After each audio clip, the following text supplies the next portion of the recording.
Viral post ni Tio Moreno at Sas Rogando usap-usapan sa social media. Bago tayo magpatuloy, kung hindi ka pa nakasubscribe sa ating channel, mag-subscribe na para sa ating future update.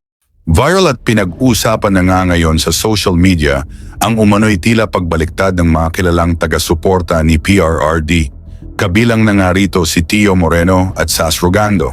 Nagtataka umano ang mga taga-suporta ni PRRD dahil sa biglaang pag-e-endorso nito sa iilang partido ng administrasyon upang iboto ng mamamayan ang mga taong ito kahit na hindi naman raw en-endorso ng PDP. Ngayon sa isang viral post ni Tio Moreno, kung ating makikita ay magkasama sina Senadora Aimee Marcos at VP Sara na para bang gumagawa ito ng bagong advertisement para ma-endorso ito sa mamamayan. Matatandaan natin na halos sa lahat ng nagsisilabasan ng mga survey ay kulilat at hindi makapasok sa Magic 12 si Senadora Aimee Marcos.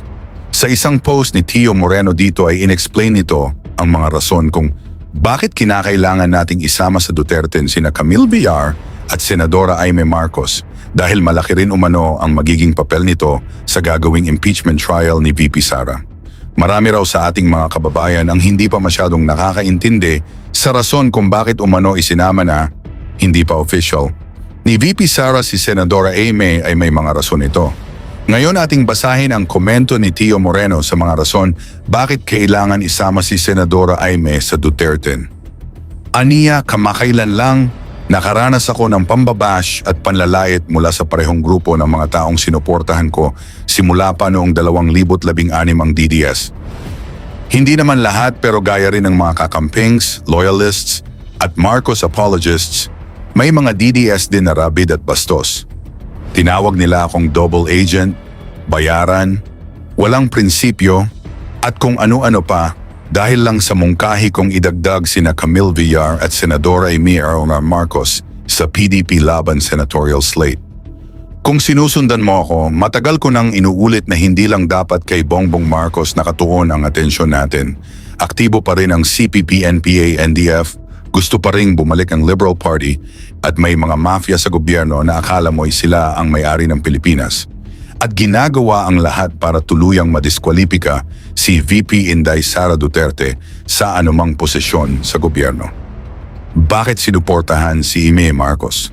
Isa siyang matatag na personalidad na hindi basta-basta kayang patahimikin o galawin ng administrasyon. Sa lahat ng senador, si Aimee lang ang may lakas ng loob pumuna kina Romualdez at iba pang mga personalidad sa administrasyon ni Bobby BM.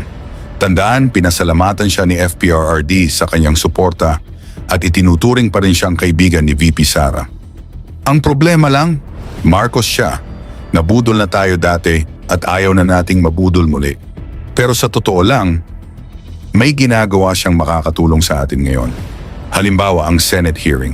Kung sinundan mo ito mula umpisa, lahat ng ebidensyang kailangan para panagutin sina Torre, Marbel at iba pang opisyal ng gobyerno ay nandoon na.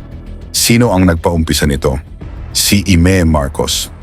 Tungkol naman kay Camille Villar, ang paninindigan ng kanyang pamilya laban sa mga ilegal na pag-aresto sa ilalim ng Administrasyong Duterte at ang kanyang pagiging bahagi ng Nationalista Party ay estratehikong hakbang para sa darating na halalan. Tumanggi rin siyang suportahan ang impeachment laban kay Vice Presidente Sara, kaya naiiba siya sa iba.